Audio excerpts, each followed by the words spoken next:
Wait, why are we filing in their chat? Okay. Hey. We have to file down this way. Hey.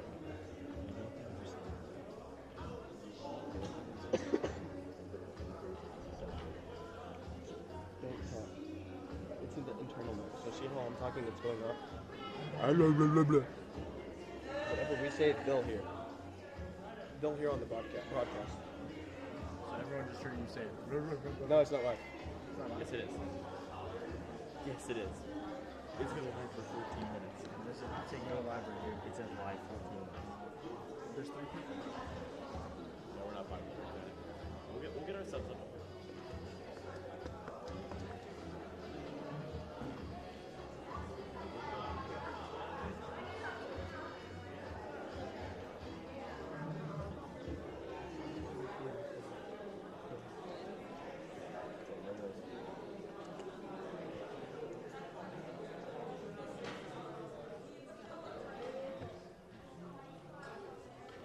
We could have. I'm not going to the light booth. I definitely need to go up there. Yeah. I think we just concentrate on the live stream.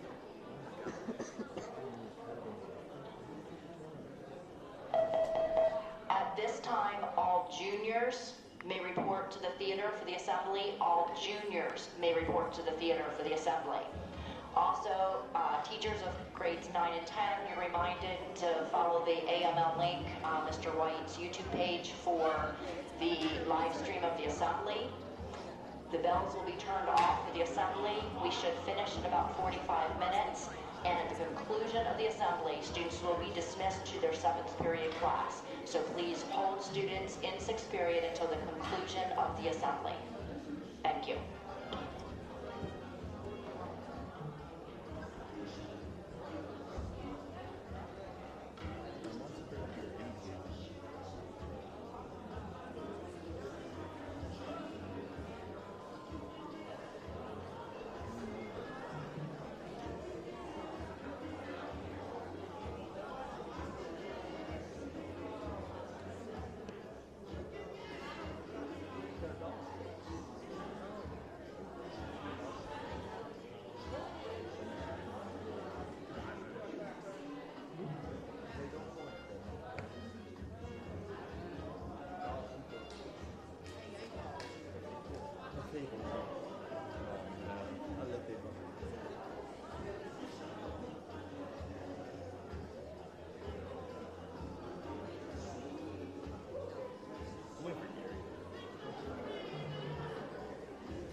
My name is Kathy Condor, and I'm here from Allegheny College of Maryland, but I also had 3 sons who went to school here. The latest one graduated in 2014, so none of them got to be in this beautiful new building and auditorium, but it really feels nice to be back at AHS.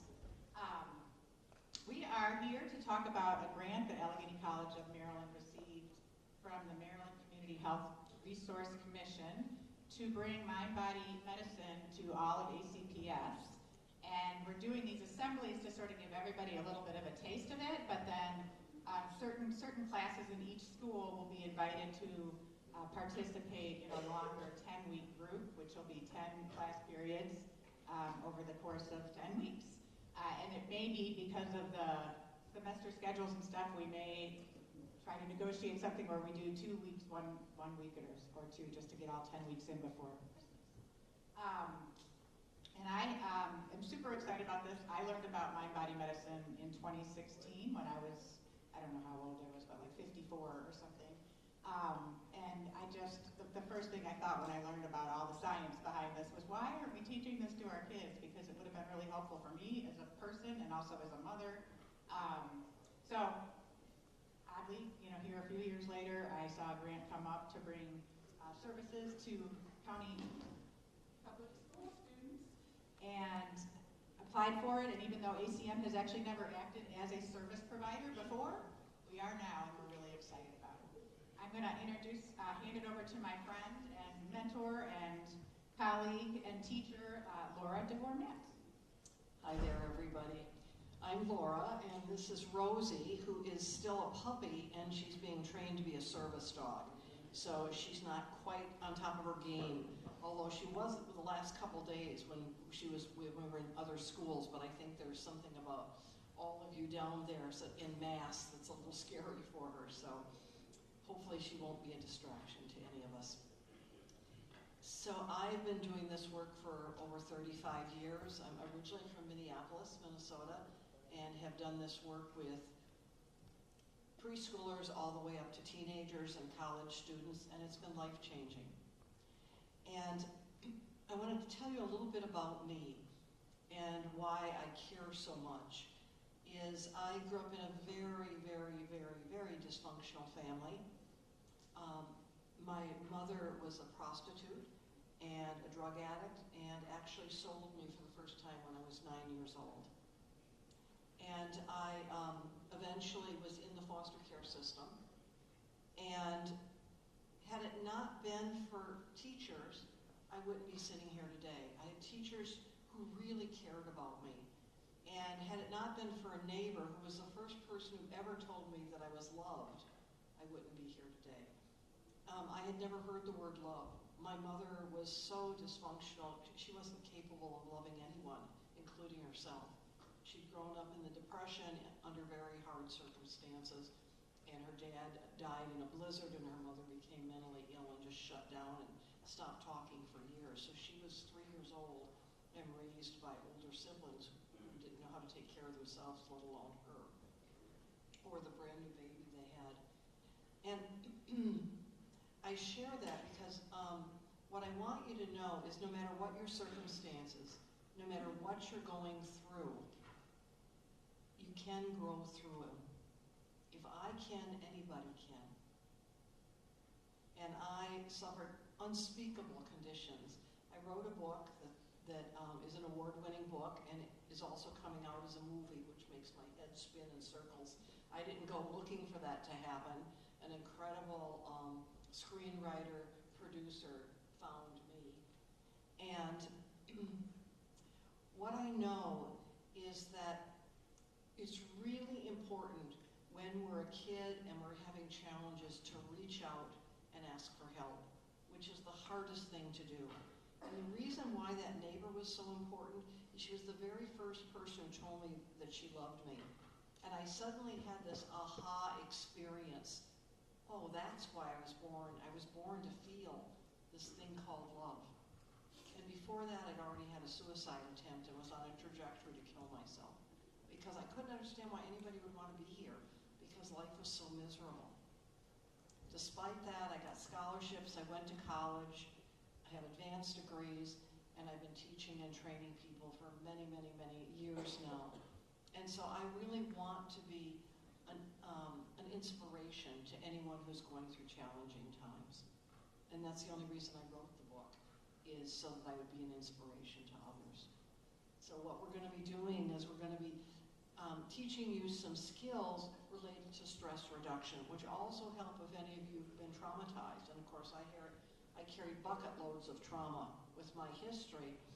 And even though I didn't have these skills as a kid and as a young person growing up, when I learned them and started teaching them, they also helped change my life. They helped change my son, who's an adult's life, and so many youth. So I hope you'll take them in and give us a chance to have a good time today. Yeah, and just a little bit more about the Center for Mind Body Medicine, which has been around for about 3 decades. It was founded by Dr. Jim Gordon, who's a Harvard-educated psychiatrist who, when he got done with school, realized that he just couldn't reach everybody who needed help with mental health. And so he worked on developing a model that could reach more people, and that is actually the model that we're bringing. The center has done work all over the world. Right now they're working in Ukraine, they're doing work in Gaza and Israel, they've been in Haiti. Today is 9/11, so I really want to honor that, and that they worked a lot with the fire department survivors in New York after 9/11. We worked with the entire families, the kids as well. Yeah, so it's really an incredible organization, and I just feel like this is such an amazing opportunity for our students in Allegheny County Public Schools to have this very acclaimed evidence-based model coming to you. So I hope that you'll get a chance to take part in a group. We are eligible to renew our grant for 10 years, so hopefully if you don't get to be in a group this year, you'll get to do it next year. If you're a senior, we have open enrollment groups through ACM all the time, and I would certainly invite you to investigate that if it's something that you think you would benefit from. And what we're going to be sharing today is just a thimbleful of what you'll get in being in a group. So this is a picture of the brain, and the way I like to talk about the brain is part of the brain is wired for our survival. And so this is literally our survival gear. And so what happened is our ancient ancestors, their life depended on always being in alert mode. They never knew when a dinosaur was going to come out of the woods and smack them, or some other kind of predator, or a neighboring tribe. And so that part of the brain, which is now referred to as the oldest part of the brain, which is down here, and we'll talk more about that in a few minutes, that part of the brain in modern society is still turned on, but it doesn't need to be turned on all the time like it is, because our brains have been evolving and have surpassed our ancestors. And the other thing that's important to know is that whenever there's a threat, or even a slight fear of a threat, the survival brain turns on, an alarm goes off to every system in the body. And that sends out an all-points bulletin to every single system, alert, alert, alert. And guess what happens then? If we're about to take a test, and we just had something awful happen on our way to school, or we're freaked out about the test because we didn't have a chance to study, or whatever it is, what ends up happening is we're not going to be able to do as well as in that test. However, if you use some of the skills that we're going to be talking about today, you can help turn off the survival brain. But this part of the brain, which is called the executive center, or the prefrontal cortex, this is the part that's responsible for learning and studying and collaborating. This part goes offline. And what's important to know is that threatening stimulus always takes first priority. And what happens is when we feel threatened, the amygdala, which is the oldest part of the brain, and it's back here, it's arrows pointing to it, what it does, it hijacks the rest of the brain. It says, get out of the way. We're in survival mode now. So we can't access information that we might have studied for if we're really, really stressed from this part of the brain. So the best things we can do for ourselves is calming down exercises, and certain kinds of breathing exercises are part of that to get us out of the amygdala hijack. There's also two parts of the brain that are responsible for different things. One part is like, it's called the sympathetic part of the nervous system, and the other part's called the parasympathetic part. The sympathetic part is the car, and that's revving everything up. So that part, when there's a threat, revs everything up. That part's job is to make sure that our heartbeat is working faster, our digestion slows down to be more efficient, our hands get sweaty. We're actually able to run faster if we're trying to run from something. And that part of the nervous system, if there's a true, real threat, is important. The problem is we think so much is a threat that's not truly a threat. The other thing is, we have another part of the brain, and its job, the parasympathetic nervous system, is the brakes. And that part slows everything down, so it does the exact opposite. And when you're in your groups, you'll learn more about this and the different things that they do. And when we're in balance, and we're not threatened in any way, we're kind of on cruise control. Yeah, so the one way I always like to think about the parasympathetic nervous system, just because I'm not a trained clinician in any way, but I always think of it as my parachute, so I can activate my parachute to slow everything down. And one of the examples I usually give when I'm leading groups is, the gazelle in Africa is eating his grass and just enjoying the sun, and then a lion comes and chases the gazelle, and, in this situation, the gazelle gets away, and a minute later, it's back eating grass. Like it activated that fight or flight, and it got away, and then it just forgets about it. But as a human, if that happened to me, I wouldn't sleep that night because I'd be thinking about that lion. The next day, I'd be probably finding a therapist because I'd be knowing that lion was going to be coming back to me in my thoughts over and over again. And so that's one of the differences between the human brain and most brains in the animal kingdom, is that they don't have that long-term chronic stress that can develop when we worry about things over time. And this just shows the difference between the sympathetic and parasympathetic nervous system. And I think it's kind of, You guys can read it. you can kind of read it. You can just read Might that be a little yourself. You blurry. don't need to go through that whole thing. And this purple line that goes from the brain down, that's called the vagus nerve, which is the most powerful nerve in our body. It's also referred to as the wandering nerve. And one of the things that can help when we're really stressed, like let's say you're studying for a test, one of the things you can do is hum, believe it or not, because that activates your vagus nerve. Yep, and that nerve kind of winds its way across all of your major organs, which is why when you're in fight or flight, you might not digest your food very well. Everything is impacted by that vagus nerve.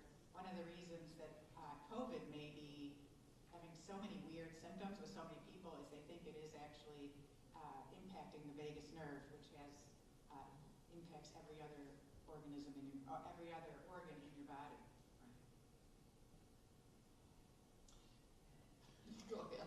Okay, so Laura did these slides, and I tried to transfer them into Canva, but somehow the scale that was on this slide didn't transfer. So just imagine there's a scale bringing you into balance on this slide. So there was a scale, but it somehow disappeared. I kind of said, what did you mean by Transfer this one? It looks kind of weird. So basically, by having these tools to bring yourself back into balance, you're still going to have worries, you're still going to have stressors, and stress is good for you. I mean, you do want to be able to activate your sympathetic nervous system if there's an actual threat, or sometimes even, preparing for something, being a little stressed is actually good, it motivates you. But you want to have coping skills so that it doesn't become chronic, because chronic stress negatively impacts not only your mental health, but your physical health as well. And chronic stress is probably one of the #1 health issues on the planet right now. Yeah, Aetna Insurance did a study and they said 95% of doctor's visits are stress-free. 95%, like that's how much it can lead to inflammation in your joints, it can activate cancer, it's such a significant problem, and yet when you go to your doctor, they're not asking you if you're stressed, they're not telling you how to deep breathe to activate the parasympathetic nervous system or your vagus nerve. So we are excited to bring those tools. So this was my cat Honey when I first got her. She was a brand new kitten. She was about 6 weeks old. And I got her home from the person who'd given her to me. And I set her down on the floor in my bedroom. And she saw a monster in the mirror. And you can see her hair is standing on end and her pupils are dilated. And believe it or not, if we get startled and scared, our pupils dilate too. And I don't know that the hair on the top of her head stands up, but the hair on her arms will often stand up. And she stalked the mirror for several moments, hissing at this monster in the mirror. And I tried to pick her up and she hissed at me and put her claws out, so I put her back down. And after a while, she literally backed up and went running towards the mirror, thinking she was going to get through this window or something, banged her head, and then snuck off to under my bed where she laid the rest of the afternoon trying to calm herself down. So we are not the only ones that get stressed. So do animals. And you can see in this little monkey. And now she went into fight mode. So we have fight, flight, and freeze. She went into fight. This little monkey, I would bet, is in freeze mode. You can almost see it on his face. I'm a freezer, so I totally get that. And what happens is when we can't fight or we can't flee, often we will freeze. And literally, so many hormones and neuropeptides are released through our body, and one of them is a natural heroin-like substance, which creates distance from what's happening and is a pain reliever. So let's say someone is getting beaten. They're much less likely to feel the full impact of that when they're in a freeze. Everybody with me? Okay. So we got fight, flight, and freeze. And a lot of people think that they'd rather be one or the other. And sometimes people, under certain circumstances, go into fight, and some go into flight, and some go into freeze. And there is no right or wrong. It's just how we're each put together differently. For years, because of the extreme trauma I lived through, I was absolutely a freezer. And I also would dissociate. And what that means is you're not entirely in your body, and you're always kind of out here. Once I was so dissociated and so scared because the court had put me back with my mother, and the same thing had happened as when I was younger and lived with her. And I was so out of it, and I was skipping school because I'd run away from the placement with my mom, and I was homeless for a month before I graduated from high school. And I got called into the Dean of Girls' office, and she said, "You're not the kind of kid that normally skips school. What's going on with you?" And I said, "I'm just having a really hard time." And she knew I was a foster kid. She said, "Does it have anything to do with your foster placement?" I said, "Yeah, they put me back with my mom, and it's really awful, but I didn't tell her I wasn't staying there. And I knew they'd put me in the youth home and lock me up if I told them." Anyhow, she said, "I think you need someone to talk to. Is there anybody here in the school you trust?" And I said, "Mrs. Langdon, my English teacher." So she called Mrs. Langdon down, and Mrs. Langdon looked at me. She says, "How about if you and I go to the local coffee shop and I'll buy you a milkshake and a hamburger?" And I'd lost a lot of weight because I wasn't eating. And I started to cry, and I said, I'm out of my body. I can't even taste this food, and I don't know how to get back into my body. And Mrs. Langdon reached across the table and held my hand, and she said, "You don't have to tell me what happened. Just tell me how you feel, and maybe that'll help." And so I talked about how I felt, and guess what? I got back in my body. And so when I say that teachers made such a difference in my life, don't underestimate your teachers. They don't do this job because they earn $1 million. They don't do this job because it's always a lot of fun. They do this job because they love teaching and they love mentoring and helping you all to grow and learn. So this is just a nice look at what fight, flight, and freeze looks like in the classroom.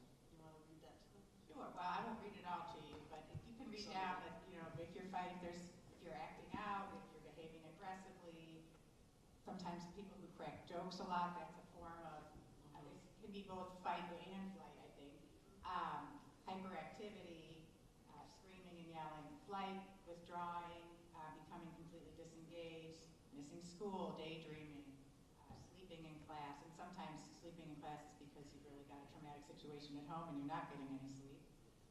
And then freeze is you're almost numb, you can't feel anything. You feel the bad stuff, but you don't feel the good stuff either. It's one of my favorite lines from,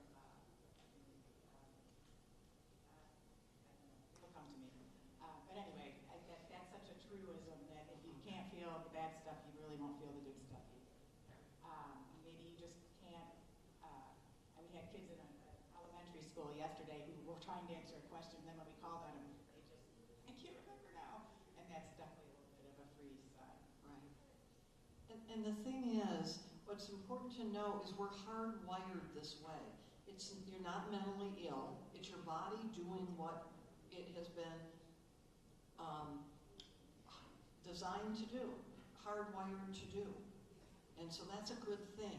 But it also, it can be a very uncomfortable thing. And it's important to get support when and where you can. And none of these things are necessarily bad unless you get stuck in that mode. Right. So the mind and the body are constantly communicating with each other. I had 2 cornea transplants recently, so that's why I'm having trouble seeing. The mind and body communicate constantly, and the mind is constantly telling the body what it thinks and what it perceives. And the body also is telling the mind what's going on and what it perceives. And so mind-body techniques teach us to take control of our life and literally give us the tools to begin to change that dialogue that's going on and to help us to restore balance and calm in our nervous system much faster than it can do on its own if left to its own devices. And the interesting thing is, I always thought that just your brain was the one sort of directing things in your body, but the things you do with your body also impact your brain and impact the way you think and react and respond. So it's a two-way street 100% of the time. That's right. And everybody knows, I love this particular picture because the teenage years are stressful years for everybody.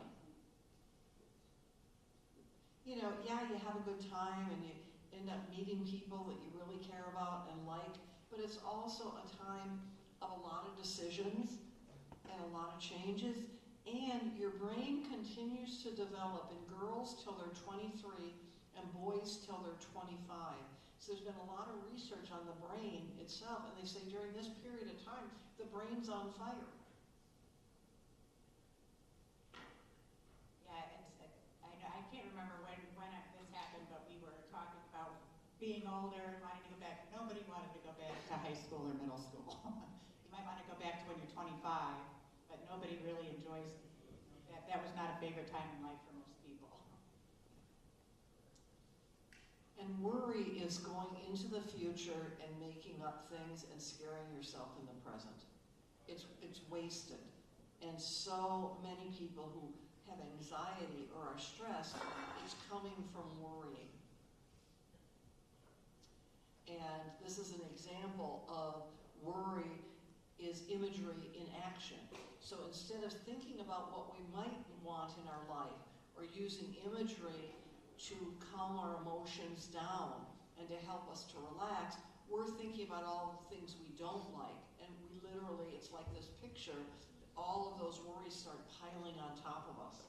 And I don't know why humans do this, but the negative always seems to have more priority than the positive. Like it's, Well, there is a reason. oh, Laura's going to tell me the reason.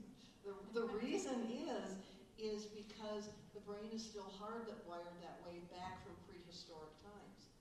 Because we had to pay attention to what might happen every single moment in order to survive. Thank you. You're welcome. I never thought I'd be talking about science. So what happens with worry is, boy, I can't see this at all.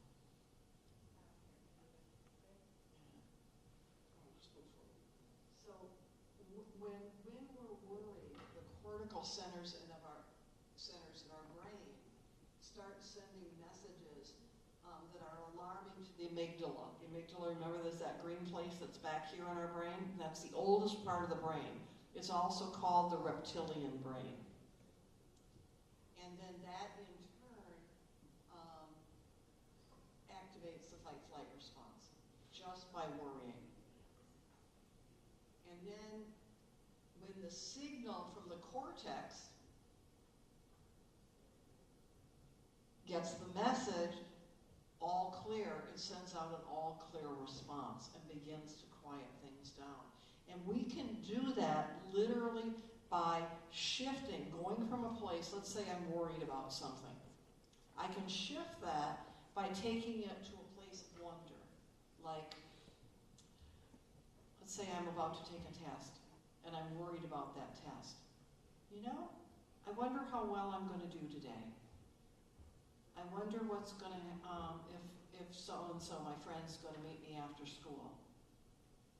I wonder what kind of snack I want to go home and have.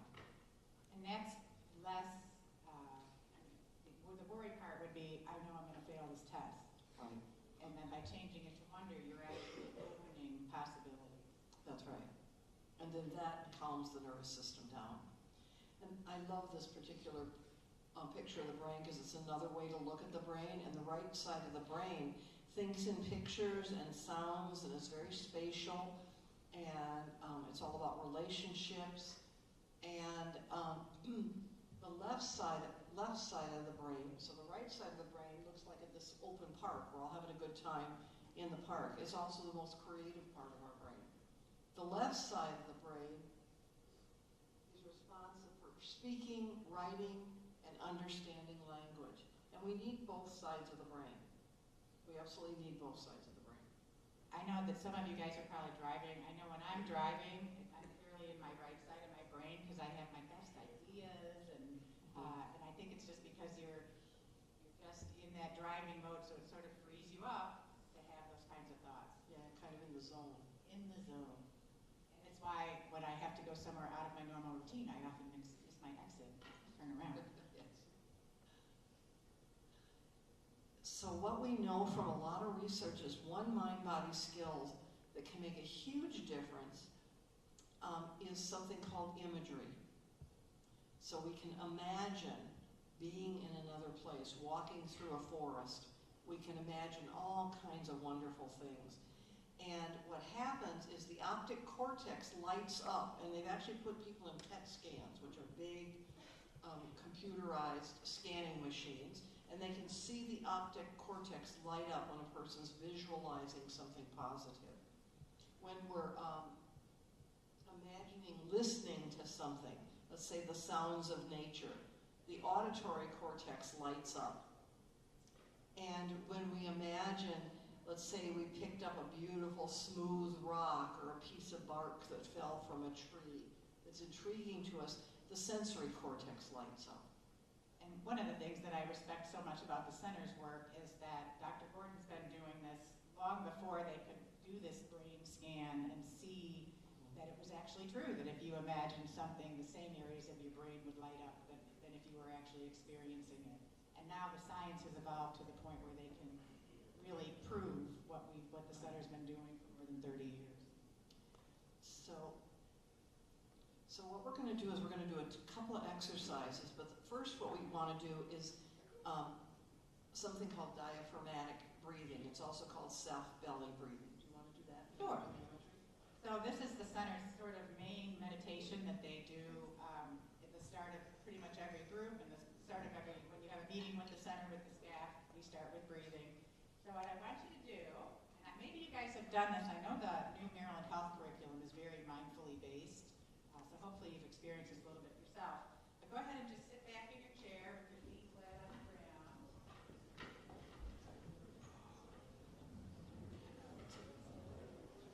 And I always have to roll my shoulders up and back because I tend to hold my stress in my shoulders, and that keeps your lungs kind of closed if you're hunched or stressed that way. So rolling your shoulders up and back just to open up your lungs. And then find that sweet spot in your chair where you're feeling supported, your posture's pretty good, but you're not a soldier. You're relaxed, but your spine is straight. One of my teachers likes to envision a string kind of running from the base of your spine up through your head, just gently straightening your spine. And then you can close your eyes or lower your gaze, whatever you're comfortable with. Your hands should be flat on your lap. They can be palms up or palms down, whatever's comfortable. And then just notice your breathing. Don't change your breathing at first, just notice it. We don't ever think about our breathing normally, it just happens automatically. But as you're noticing your breath, allow it to deepen, breathing in through your nose and out through your mouth. You might want to put your hand on your stomach so that you know you're really filling your lungs with air. And breathing in through your nose and out through your mouth.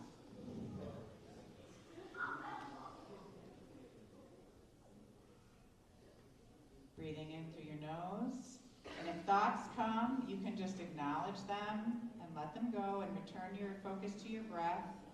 Maybe add in another sense to help keep your mind settled on your breathing. Like notice how you feel the air coming in. Is there a sound when you're breathing in through your nose? Having your hand on your belly, are you feeling your lungs fill up and your belly rise?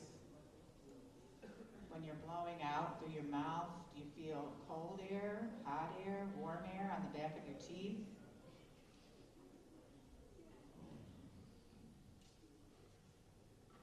And I'm going to teach you a little breathing that I just learned recently, which is when you take that in-breath, before you exhale, take another in-breath.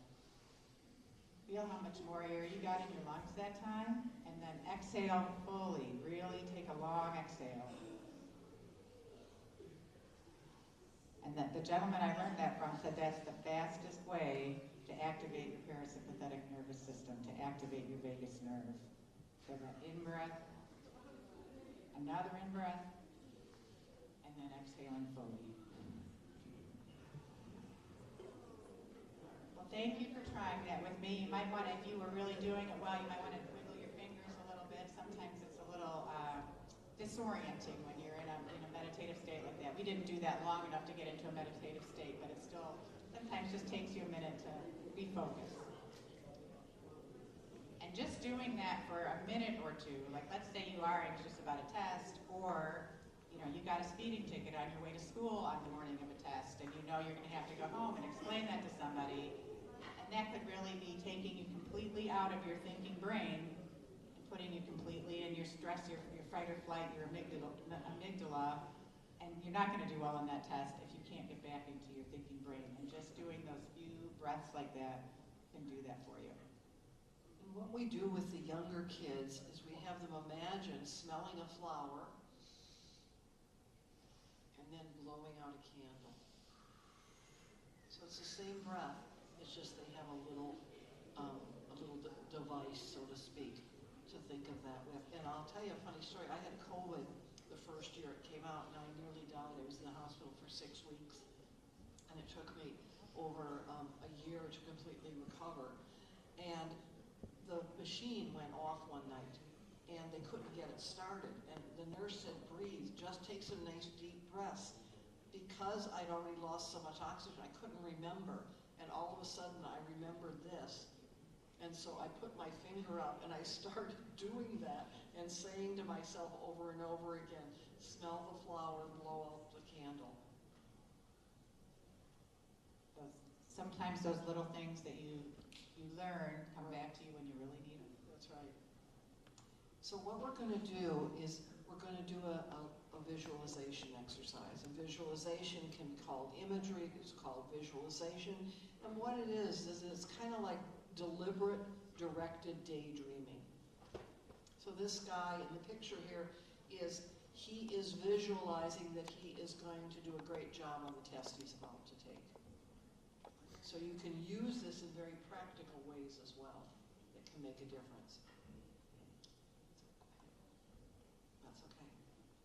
And you can do it on your own. You can do it any place. You can do it in bed at night. You're going to sleep better if you do it before you go to sleep. You can do it when you're anxious or stressed. You can do it out in nature. You know, I don't know about you, but I know when I was in high school, I did a lot of daydreaming because I was uncomfortable in my own skin. And nobody even knew I was daydreaming. But the problem is when we start daydreaming about things that aren't helpful to us. So we just need to focus on daydreaming about things that we want and that a place we'd like to be.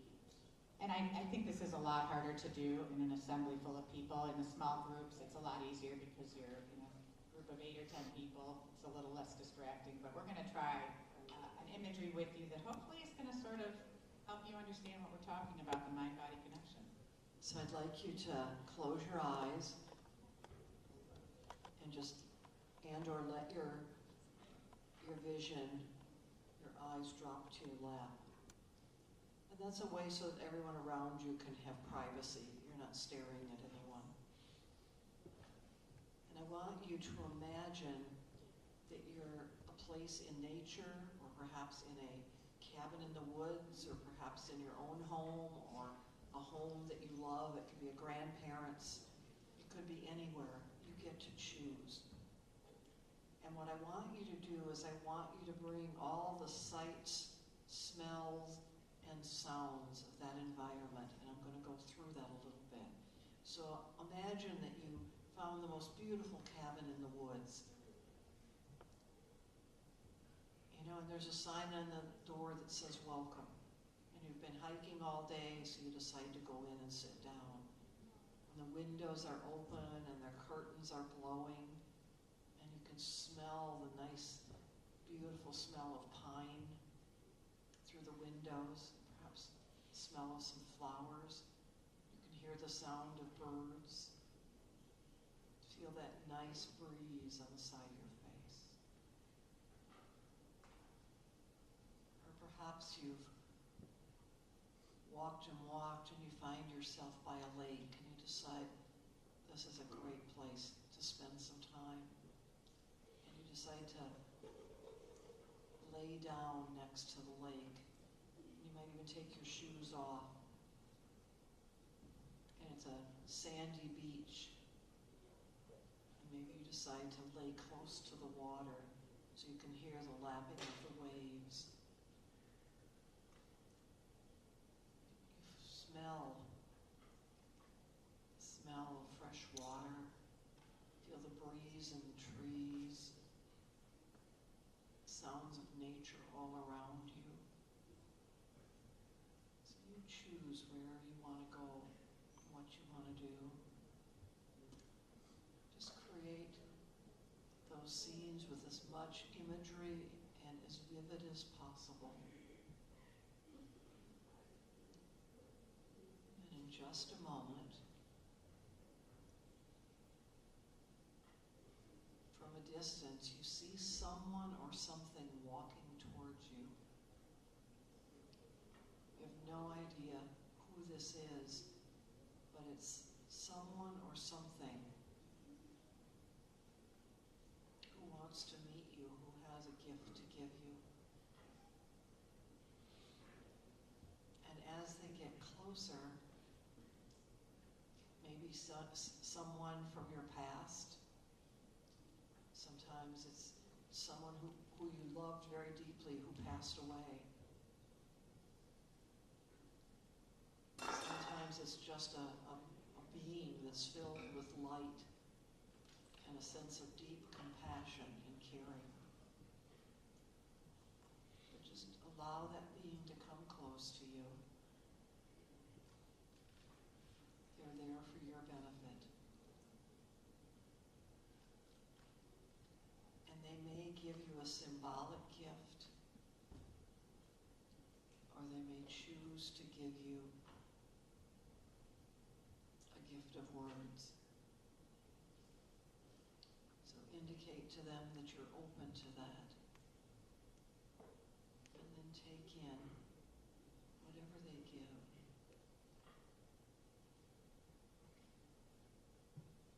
And thank them.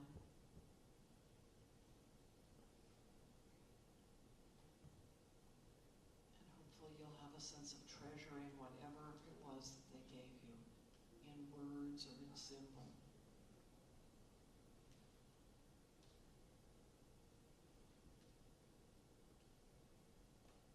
Symbols can be very, very important. Make a huge difference in our lives, both our daydreaming life as well as our active everyday life. So that being perhaps just touches your arm or gives you a hug or whatever feels comfortable. And then it turns and it departs. And you feel yourself in the space that you had chosen. You begin to walk yourself back into this room, feeling a little bit more relaxed than you were when we just set out.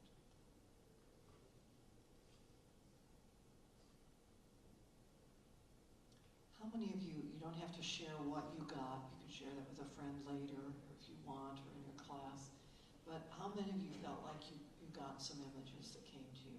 Raise your hand just so we can see. Quite a few of you, great. Great. Like I said, I think it's hard to do this in a large room with your classmates and peers, but I think you'll find in the small group, and we will be coming in to do some classroom presentations as well, and hopefully that'll work a little bit better.